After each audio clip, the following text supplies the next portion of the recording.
नमस्कार मित्रांनो. आज मी तुम्हाला बघा काही शरीराबद्दल तुम्हाला मार्गदर्शन सांगणार आहे.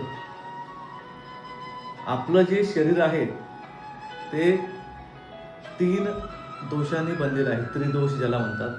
कफ, पित्त, वात.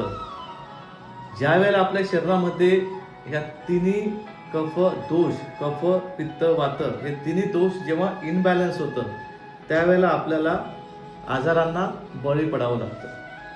कफ, पित्त, वात ह्यांना जर तुम्हाला बॅलन्स ठेवायचं असेल, समतोल ठेवायचं असेल तर एक साधा आणि सोपा इलाज आहे.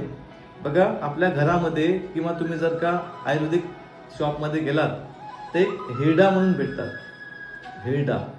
हिरडा जर तुम्ही सकाळी रोज उपाशी पोटी पाण्यामध्ये जर तुम्ही 1 चम्मच घेताय तर कफ, पित्त आणि वात याला तुम्ही बॅलन्स करू शकता.